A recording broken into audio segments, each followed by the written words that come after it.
Hello दोस्तों, कैसे हो आप। इस वीडियो में मैं आपको जानकारी दूंगा कक्षा 10वीं के अध्याय 6 प्रश्नवाली 2 का। ये देखिए पहला प्रश्न है। इससे पहले वाला वीडियो में हम लोग पहला प्रश्नवाली देख चुके हैं कि कैसे हम लोग चतुर्थांश जानते हैं कि इसमें 4 चतुर्थांश होते हैं, 2 अक्ष होते हैं एक्स और वाई, और इसमें 2 पॉइंट 2 बिंदु कैसे हम लोग दर्शाते हैं। इसमें हम लोग देखेंगे 2 बिंदुओं के बीच की दूरी कैसे ज्ञात करते हैं। तो यहाँ पे देखिए पहला प्रश्न में लिखा हुआ है कि दिए गए आलेख 10 में बिंदु P व Q व R से दूरी ज्ञात कीजिए। बिंदु P की Q और R से दूरी ज्ञात करना है। किसका? बिंदु P पॉइंट का। अब ये देखिए बुक में आपके ग्राफ पेपर में ऐसा चित्र दिया गया है। मैं उस चित्र को यहाँ पे बनाया हूँ और आप बुक में भी देख सकते हैं। यहाँ पे देखिए इस P पॉइंट से एक बार Q का दूरी ज्ञात करना है और इस P पॉइंट से R का दूरी हमको ज्ञात करना है। तो सबसे पहले जो पॉइंट दिया गया है, इसमें P पॉइंट का जो मान दिया गया उसको हम लोग लिख लेंगे। तो यहाँ पे आप देख सकते हैं कि P बिंदु का मान हमको यहाँ पे दिया गया है 2 और 0, ठीक। और उसी प्रकार से Q पॉइंट का जो मान है वो हमको यहाँ पे दिख रहा है -1 और 3 है। और उसी प्रकार से R बिंदु का जो मान है वो हमको यहाँ पे दिख रहा है 3 और 2। तो इस प्रकार से ये 3 चीज़ हमको दिख रहा है। अब यहाँ पे हम लोग क्या करेंगे, दूरी ज्ञात करने के लिए हमको कहा गया है। तो दूरी ज्ञात करने के लिए हम लोग दूरी का एक सूत्र होता है उसका हम लोग उपयोग करेंगे। तो दूरी का सूत्र देखिए यहाँ होता है, दूरी का सूत्र हम लोग d से भी दर्शा सकते हैं। तो सूत्र होता है d = √x2 - x1 का whole square plus y2 - y1 का होल स्क्वायर। ये हमारा दूरी का सूत्र होता है। तो हम लोग इस दूरी के सूत्र में यहाँ पे हम लोग यहाँ से मान हम लोग बिठाएंगे। अब दूरी मतलब कौन कौन से बिंदु के बीच की दूरी निकालने बोले हैं। तो पहले हमको यहाँ पे बोला गया है P से Q तक की दूरी, इसलिए इस दूरी के जगह पे हम लोग, ठीक ना, तो इस D के दूरी के जगह पे हम लोग लिख सकते हैं P और Q। अब P Q बराबर हम लोग, अब इसका आंसर हम लोग यहाँ पे लिख सकते हैं सूत्र के अनुसार। तो यहाँ पे देखिए x2 x1 y2 y1 कहाँ से मिलेगा हमको। तो हमको सबसे पहले जाना है P और Q में, क्योंकि P से Q तक की दूरी हम लोग ज्ञात कर रहे हैं। तो इसलिए P और Q में जाना है। तो P में देखिए क्योंकि ये पहला पॉइंट है और Q यहाँ पे दूसरा पॉइंट है। तो पहला पॉइंट पे जो 2 बिंदु है, एक होता है x, एक होता है y। Q में भी 2 बिंदु होता है x और y। इसमें P पहले पॉइंट पे है, इसलिए हम लोग P के जो 2 पॉइंट है x और y, इसको x1 और y1 लिखेंगे। और Q क्योंकि दूसरे पॉइंट पे है, दूसरा नंबर पे है, इसलिए इसके जो x और y का जो मान है उसको हम लोग x1 और x2 और y2 लिखेंगे क्योंकि दूसरा पॉइंट है। तो P पहले पॉइंट में होने के कारण यहाँ पे x1 y1 हुआ और Q दूसरे पॉइंट पे होने के कारण यहाँ पे हम लोग x2 और y2 लिखे हैं। तो इस प्रकार से हम लोग इसका मान लिख सकते हैं। तो यहाँ पे आप देख सकते हैं कि PQ, ठीक ना, दूरी मतलब PQ का दूरी हम लोग ज्ञात कर रहे हैं, इसलिए PQ बराबर हम लोग लिख सकते हैं PQ बराबर √x2 के जगह पे देखिए यहाँ पे देख के मान लिख सकते हैं। x2 का मान -1 है और -x1 का मान 2 है। धीरे धीरे जैसे आप प्रैक्टिस करते रहोगे तो आपको ऊपर x1 x2 इस प्रकार से लिखने की आवश्यकता नहीं होगा, क्योंकि आपके दिमाग में ऑलरेडी सेट हो जाएगा कि x1 का मान कहाँ से हम लोग लिखते हैं। और उसी प्रकार से इसका होल स्क्वायर होगा प्लस y2 का मान हमको दिख रहा है 3 है, तो ब्रैकेट के अंदर 3 लिखिए, माइनस का माइनस, y1 का मान देखिए 0 है, तो 0 का 0 और इसका होल स्क्वायर है तो होल स्क्वायर आप लोग लिख लीजिए। उसके बाद इसको आगे मैं सॉल्व करूँगा तो यहाँ से हमको मिल जाएगा, देखिए -1 और -2 हो जाएगा -3 का होल स्क्वायर, और 3 और 0 में अगर हम लोग इसको माइनस करेंगे 3 और 0 को, तो यहाँ पे 3 का स्क्वायर होगा। आगे इसको सॉल्व करेंगे तो यहाँ से हमको प्राप्त होगा, देखिए 3 को 2 बार, अगर -3 को 2 बार मल्टीप्लाई करेंगे तो आप देख सकते हैं कि -3 और -3 हो जाता है +9, मतलब खाली 9 आएगा और यहाँ पे भी 9 आएगा। फिर आगे सॉल्व करेंगे तो यहाँ से आ जाएगा 9 9 18 होगा। 18 का अगर हम लोग वर्गमूल निकाल ले रफ में तो यहाँ से आप देख सकते हैं कि 18 का होगा 2 9 18, 3 3 9, 3 1 3, मतलब हमको प्राप्त हो जाएगा इसमें से 2 गुना 3 गुना 3। आप जानते हैं कि वर्गमूल में से वही संख्या बाहर निकलेगा जिसका जोड़ी बनता है, तो इसमें 3 का जोड़ी बन गया। तो 3 यहाँ से बाहर निकलेगा और उसके बाद हम लोग इसको आगे लिख सकते हैं 3√2। ठीक, तो इस प्रकार से देखिए हम लोग इसको दर्शा सकते हैं। तो इसका आंसर होगा 3√2 होगा। तो ये हम लोग P से Q तक का दूरी जो है आसानी से ज्ञात कर लिए। अब इसके बाद मैं आपको आगे बताऊंगा कि कैसे हम लोग P से R तक की दूरी ज्ञात कर सकते हैं। तो चलिए मैं इसको मिटा दिया हूँ। आगे हम लोग देखेंगे इसमें P से R तक की दूरी ज्ञात करना है। तो इसलिए दूरी के जगह पे अभी चेंज हो जाएगा। दूरी के जगह हम लोग लिखेंगे P और R, इन दोनों के बीच का दूरी ज्ञात करना है। तो P और R इक्वल टू हम लोग इस सूत्र में अभी हम लोग वैल्यू को रखना है x2 के जगह पे x2 का मान और x1 के मान जगह पे x1 का मान।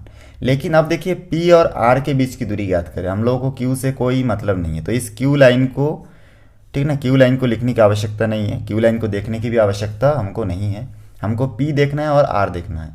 तो अब P तो पहले पॉइंट पे है, लेकिन R क्या पे है, दूसरा पॉइंट पे है।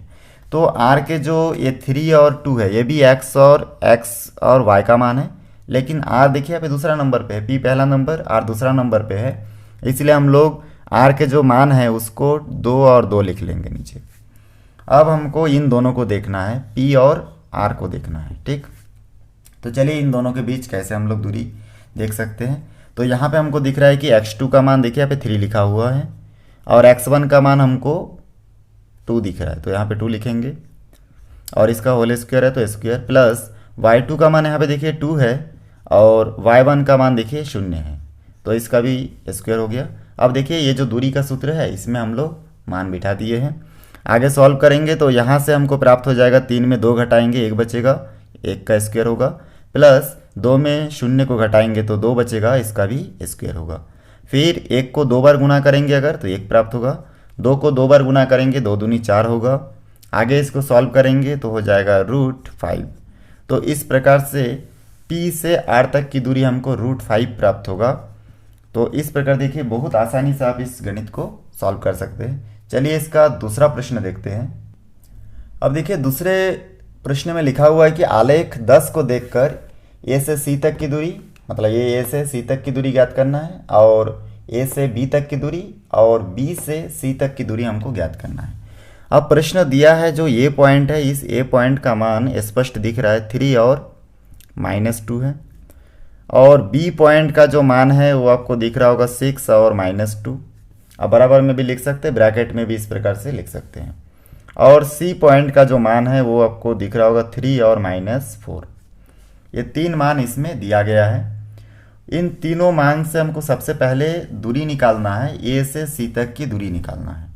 तो हम लोग जानते हैं कि दूरी का जो सूत्र होता है, तो यहाँ पे हम लोग लिखेंगे दूरी का सूत्र क्या होता है। देखिए दूरी बराबर हम लोग लिखते हैं √x2 - x1 का whole square plus y2 - y1 का होल स्क्वायर। ये हमारा दूरी का सूत्र होता है।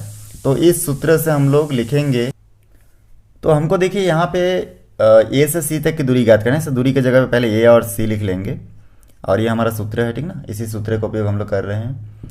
तो यहाँ पे A से C हम लोग लिखेंगे और रूट, अब इस सूत्र के अनुसार A और C को हमको देखना है। तो यहाँ पे A में जो 2 पॉइंट है, एक होगा x एक होगा y, ये आपको समझाने के लिए मैं लिख रहा हूँ ऊपर, ठीक ना। और इसमें C में भी x और y है, लेकिन C क्या है दूसरा पॉइंट पे, इसलिए इसमें 2 2 होगा और यहाँ पे 1 1 हम लोग लिख सकते हैं। तो अब हम लोग देखना, हमको इसमें से देखना आसान हो गया कि x2 का मान यहाँ पे देखिए 3 है, ब्रैकेट 3 का 3 माइनस का माइनस, x1 का मान देखिए 3 है। और इसी प्रकार से तो हम लोग यहाँ पे देख पा रहे हैं कि x2 और x1 का मान हम लोग इस प्रकार लिख सकते हैं। उसी प्रकार से प्लस का प्लस, इसका स्क्वायर भी है, होल स्क्वायर तो दे दीजिए। और उसके बाद देखिए तो यहाँ पे हम देख सकते हैं कि ये जो y2 का मान है, अब हम यहाँ से लिख सकते हैं -4। और उसके बाद देखिए माइनस का माइनस और y1 का मान यहाँ पे दिख रहा है -2, तो यहाँ पे हो जाएगा -2 और इन सभी का होल स्क्वायर है यहाँ पे, क्योंकि अंदर भी ब्रैकेट हम लोग लिखे इसलिए यहाँ पे हम लोग बड़ा ब्रैकेट भी लिख सकते हैं, ठीक ना। तो इस प्रकार से यहाँ से मैं लिख सकता हूँ इसका स्क्वायर। होल स्क्वायर लिखने के बाद आगे हम लोग सॉल्व करेंगे। तो यहाँ पे देखिए 3 में 3 घटेगा, 0 बचेगा और 0 का घात 2 है, मतलब 0 को 2 बार गुना करेंगे तो हमको 0 ही प्राप्त होगा। उसी प्रकार से -4 है और यहाँ पे देखिए माइनस माइनस प्लस हो गया, तो ये बड़ा ब्रैकेट ना देकर छोटा भी दे सकते हैं आप, और इसका स्क्वायर हो जाएगा।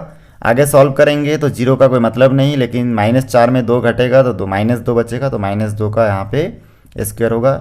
जीरो किसी भी संख्या के साथ जुड़ेगा तो वही संख्या प्राप्त होगा, इसलिए जीरो को हटा दिए हम लोग।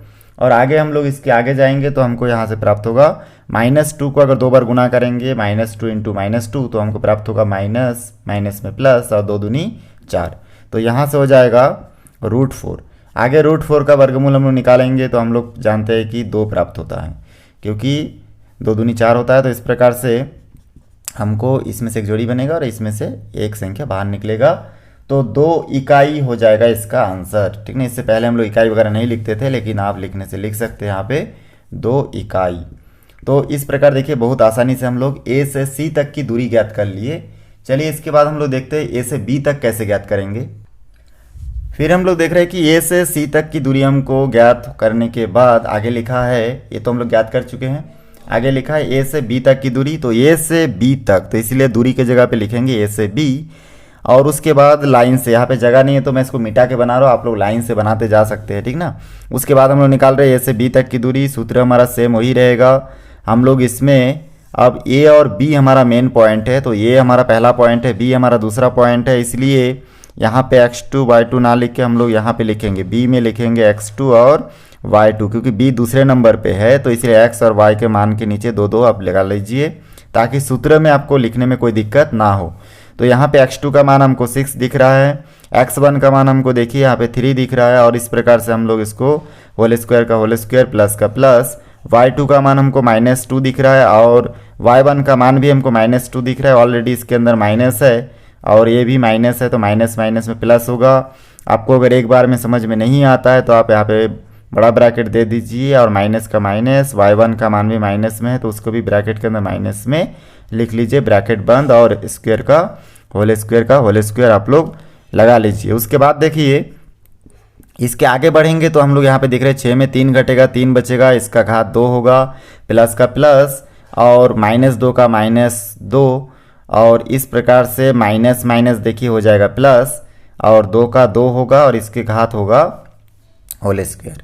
उसके बाद हम लोग आगे हल करेंगे, 3 को 2 बार गुना करेंगे तो 9 आएगा, 3 3 9, प्लस का प्लस, माइनस और प्लस दोनों, माइनस प्लस में दोनों 2 जो है आपस में 0 हो जाएगा, तो इस प्रकार से 0 का स्क्वायर होगा। आगे सॉल्व करेंगे तो यहाँ पे 9 + 0, क्योंकि 0 को 2 बार गुना करेंगे तो 0 ही आएगा, इस प्रकार से √9 होगा। हम लोग जानते हैं कि 9 को हम लोग अगर वर्गमूल निकालने के लिए अगर अभज्य गुणनखंड विधि से हल करेंगे तो 3 × 3 आएगा, और इसमें से एक जोड़ी बन रहा है, इसमें से क्योंकि वर्गमूल है तो यहाँ पे हम लोग 1 3 को बाहर लिख सकते हैं, तो 1 3 इकाई हम लोग लिख सकते हैं इसमें। तो ये हमारा ए से बी तक की दूरी हम लोग पता कर लिए, बहुत आसान है। चलिए बी से सी तक का दूरी कैसे ज्ञात करते हैं उसको देखते हैं। अब हम लोग दूरी में ए से सी लिखेंगे, बी से सी लिखेंगे सॉरी, तो हम लोग दूरी के जगह पे यहाँ पे लिख देंगे बी और यहाँ पे लिख देंगे सी, और रूट के बाद फिर हम लोग, अब देखिए पॉइंट चेंज हो गया है, अब हम लोग जो ऊपर आपको समझाने के लिए मैं जो लिखा था x1 x2 y1 ये मिटते जाएगा, क्योंकि नया नया गणित में अलग अलग कंडीशन में अलग अलग पॉइंट हो सकता है, ठीक ना। जैसे पहले ए और सी था, ए और बी था, अब ये बताया कि बी से सी तक की दूरी ज्ञात करना है, मतलब ये जो बी है ना ग्राफ में, इस बी से सी तक की दूरी हमको ज्ञात करना है। तो इसलिए बी और सी पॉइंट तो हमको यहाँ पे पहले हम लोग लिख चुके थे, तो इन तीनों 2 पॉइंट में से बी और सी, तो बी देखिए पहला नंबर में है इसलिए हो जाएगा x1 y1, और सी दूसरा पॉइंट पे है तो हो जाएगा x2 और y2, क्योंकि हर एक पॉइंट पे 2 पॉइंट है, इसमें 2 बिंदु है, उसमें से हम लोग देख रहे हैं कि x और y का मान होता है, क्योंकि पहला पॉइंट है इसलिए x1 y1 लिखे, और सी दूसरा पॉइंट है इसलिए x2 और y2 हम लोग लिखे हैं। इसके बाद आगे बढ़ेंगे तो हम लोग देखेंगे कि x2 का मान जो है यहाँ पे 3 है, और x1 का मान हमको दिख रहा है कि 6 है, तो इसका होल स्क्वायर होगा, और प्लस y2 का मान आप देख सकते हैं -4 है, और माइनस का माइनस, और y1 का मान भी माइनस में है, तो माइनस में है, डायरेक्ट आप माइनस माइनस प्लस करके लिख सकते हैं, या फिर आपको प्लस माइनस में दिक्कत है तो आप माइनस का माइनस रहने दीजिए, और y1 के जगह पे ब्रैकेट देके -2 का ब्रैकेट के अंदर लिख के इसका बड़ा ब्रैकेट डाल के होल स्क्वायर दे दीजिए, ठीक है। उसके बाद हम लोग आगे हल करेंगे। 6 में 3 घटेगा तो -3 बचेगा, क्योंकि 6 और 3 घटेगा 3 बचेगा। दोनों में से बड़ी संख्या 6 है और इसके ऊपर क्या है, इसके सामने क्या है, माइनस का निशान है, इसलिए यहाँ पे माइनस का निशान। और ये सब रूट के अंदर है तो रूट के अंदर लिखिए।